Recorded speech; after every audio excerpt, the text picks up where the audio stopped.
Hi everyone, Johnny here with all of the components that come with the Fastcallion and the Fastcallion Goblin shop, and I'm going to show you all the different builds you can do with just that one bundle. So here we have, starting with the main shell, which is detachable from the body, can be put straight onto the tabletop for a submerged Fastcallion before it raises up out of the water like this. This is a great mount or adversary, all sorts of playability with this. And if you want some more playability, you want to transport some troops or some loot, you can put this fortification on its back just by swapping over the model. You want to go bigger than that, then we have a whole other idea here where you have this kind of covered wagon Oregon Trail look, and you can put some bundles inside that, so that's less fortified and more sort of homely. And then you can raise that up a whole level. Now it's kind of like a house. Who's living in that? It's up to you, it's your campaign. But you want to go higher than that, here's another level on top of that. You can see those bundles coming into use on the side platforms there. And if you want to go full Johnny is crazy Terry Gilliam looking thing here, we have the third story, which depicts how it comes out in the illustration. All sorts of options there, and of course those items can just be used as terrain on your tabletop, outside of the use on the Fastcallion itself. So let's look at how this guy goes together. The models print beautifully and are easy to clean. Of course, I use a little heat torch here. The heat torch is the secret weapon. A quick lick of that, and you go from really good 3D print to basically, it looks like a Kenner toy, you know, like a professional store-bought toy, just from a lick of flame. And glues together really easily. A dab of super glue will do you. Something about 3D printing that just really glues well to itself. I'm not actually this fast. I've sped this up because it's probably quite boring. It took a while, because it's such a big, beautiful model. But I mean, not too long. You can see here's me having cleaned everything up and already enjoying the different playability levels there. Now let's get to painting it. Just a simple, flat, muted kind of green, with a wash of a white that goes into the scales there. Dry brush that green over again, and then I'm just putting on base colors. Yellow at the bottom, 3 different types of wood, dark brown for the logs, another brown for the planks, and then a light brown for the boat. And this is how we're going to get it looking like this. This shell here is a finished shell.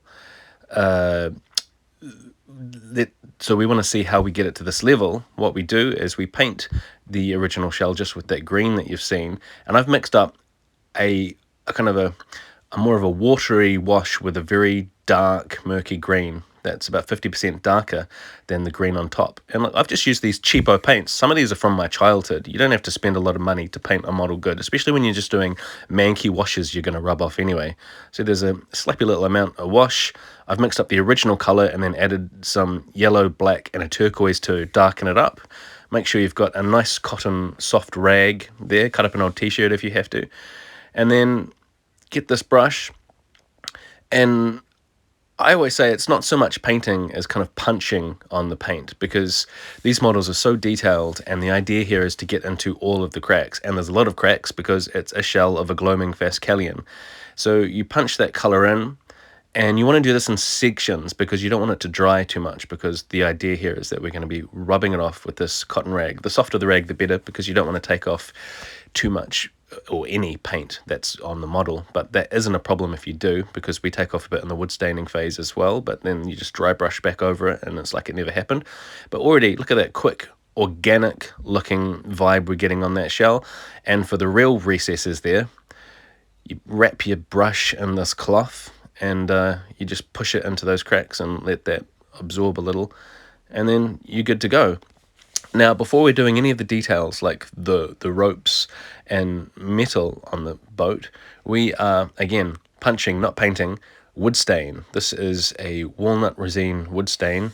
If you know my work, you've seen a lot of videos I do with wood stain. The entire Hagglethorn Hollow, much of the printable scenery range I've been painting for myself. It's such an affordable and effective way to make your stuff look real. Look at that. Slap a bit of wood stain on, wipe it off with a rag.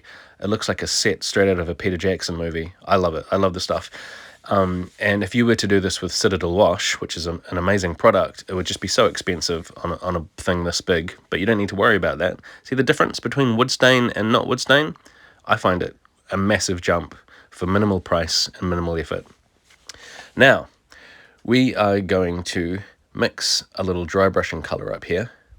Now that we've wood stained it, we want to pop a third level of depth. You've got your base color, then you've got your wood stain, and step 3 for depth is an additional dry brush over that. What's good about here is that you may have rubbed off a little bit of paint when you're wood staining if you haven't left it to dry long enough, and you go back to that original grey of the 3D print, which isn't ideal, but it certainly isn't a problem because this dry brush is going to catch all of those little bits that you scraped off, and it was like it never happened. And then of course after you've dry brushed, because you want to be quite messy and free with dry brushing, then you can choose a couple different planks to pop, because we want to make this Fastcallion look like it's built out of shipwrecks, so at least 3 different wood types are ideal. And yeah, so same with these top buildings here, the different floors of the Fastcallion. We're avoiding the details like the ropes and the curtain at the stage, but now that we've dry brushed and changed some planks with additional colours, again, punch in that wood stain. Bam, bam, bam, bam, bam. Only work on sections, that's about big enough, because wood stain dries pretty fast, and then it's kind of useless to you. You want to be able to rub that off pretty quick. So once you get used to wood stain, you can really get quite far on your model quite fast.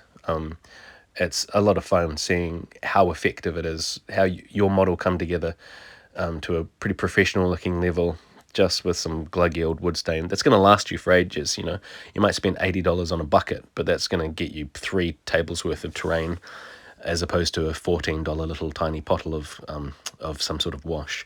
Now here we go.